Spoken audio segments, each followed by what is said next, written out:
Ustazah pun macam tu tuan-puan. Tadi kembali kepada ayat yang mula-mula tadi. Ustazah pernah terfikir macam ni. Ya Allah, macam mana aku nak buat? Kau tunjuklah kat aku ya Allah, kat mana kunci dia? Ya, kau tunjuklah kat aku ya Allah, apa lagi kelemahan yang pastinya banyak dalam aku mendidik anak-anak. Memang hati tu berkata-kata tuan-puan sekalian, ya. Sehinggalah ketika ustazah buka Quran, baca, termenung ketika mana membaca ayat suratul Ahzab 34. Wadhkurna ma yutla fi buyutikunna min ayatillahi wal hikmah. Tengok sifat rumah tangga Nabi sallallahu alaihi wasallam. Apa sifat dia? Dalam rumah itu dibacakan ayat-ayat Allah dalam rumah. Dalam rumah itu dibacakan sunnah atau diperdengarkan, dicontohi, diamalkan sunnah Rasulullah sallallahu alaihi wasallam. Dalam rumah itu dibaca, yutla. Ya, tala ni makna baca. Tapi bukan baca semata. Bila sebut tala, maksudnya ialah baca kemudian ikut. Itu tala, tilawah, baca dan ikut, tilawah. Bila sebut rumah tangga Rasulullah sallallahu alaihi wasallam, ciri paling asas di dalamnya dibacakan ayat-ayat Allah dan di dalamnya diajar, dibacakan, dihayati sunnah Rasulullah sallallahu alaihi wasallam. Tuan-puan, kalau malam ni ustazah nak tumpang tidur rumah puan-puan, boleh tak? Boleh, ramai yang boleh ni. Macam mana ni, ya? Terbalikkanlah, ya. Kalau tuan-puan nak tidur rumah ustazah, ya. Ini ustazah bagi contoh. Puan-puan datang jumpa ustazah, ustazah, hotel semua dah penuh kat Kuala Lumpur ni, ya. Sebab apa ni, rombongan Saudi datang contohnya lah, ya. Ngarutlah tu, ya. Hotel semua dah penuh ustazah, bagilah saya tumpang rumah ustazah 3 malam. Okey. Sekarang puan-puan tumpang rumah ustazah 3 malam. Tengok sebaik ikut ustazah balik rumah, bagi salam, buka pintu.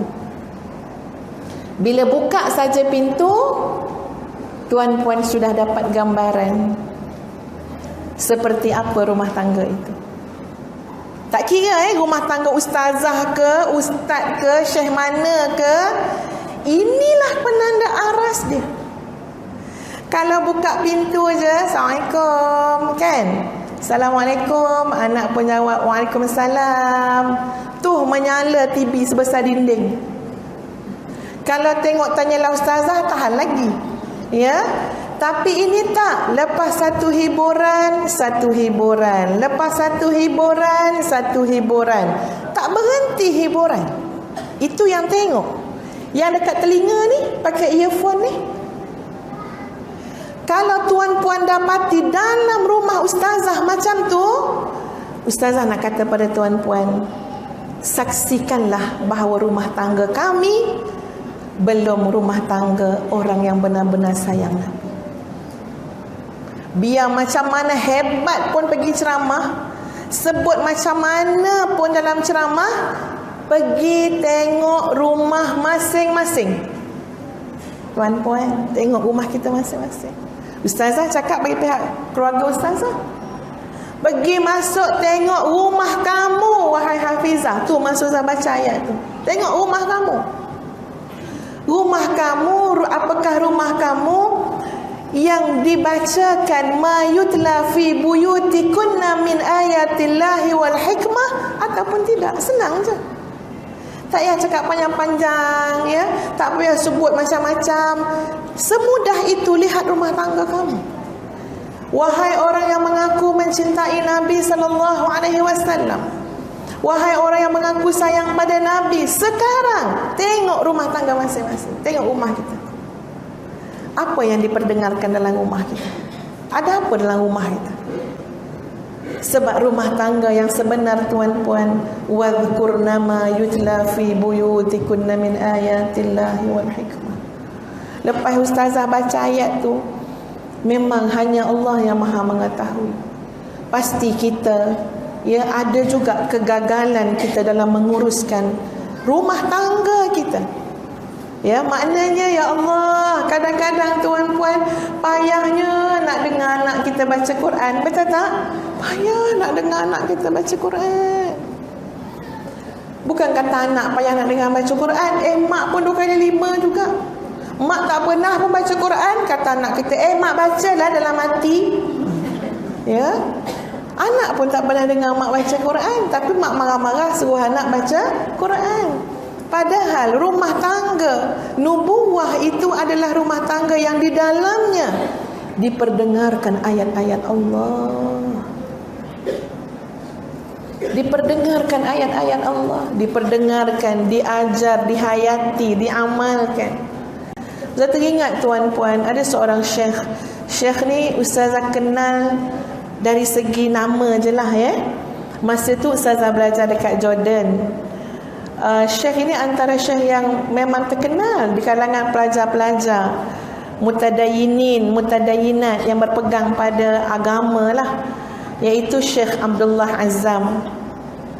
Syekh Abdullah Azzam ni dia pejuang, kalau tak silap ustazah lah, dia berjuang di Afghanistan. Masa belajar dulu dah 19 tahun dah, Jangan kira umur ustazah 19 tahun dah belajar dulu masa tu.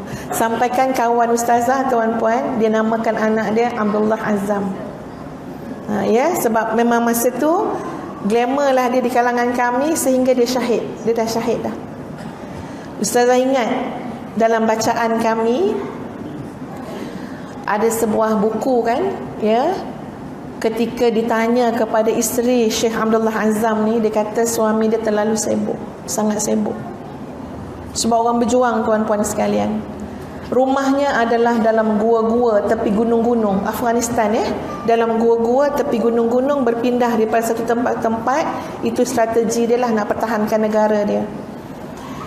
Tetapi kata isteri dia, insya-Allah kami semua anak beranak tahu dia belum mati, sebab dia akan pulang setiap pagi Jumaat.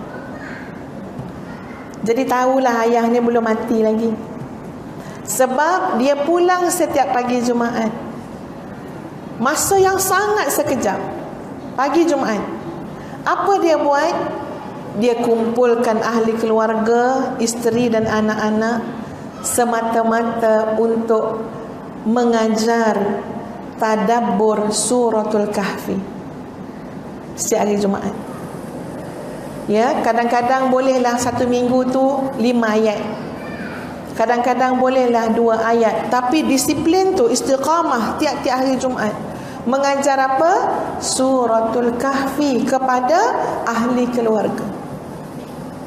Bayang tuan-tuan, ini kita kena contoh rumah tangga yang seperti itu.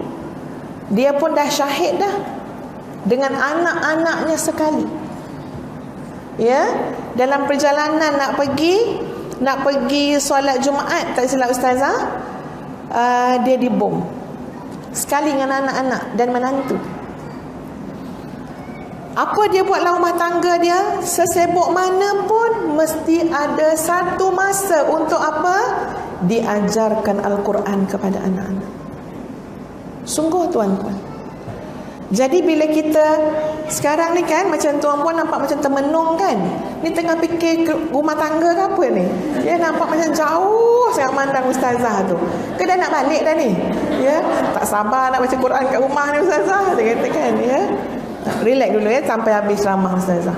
Sungguh tuan-puan, macam mana kita ngaku cinta Nabi tapi rumah tangga kita tak menunjukkan ciri-ciri itu?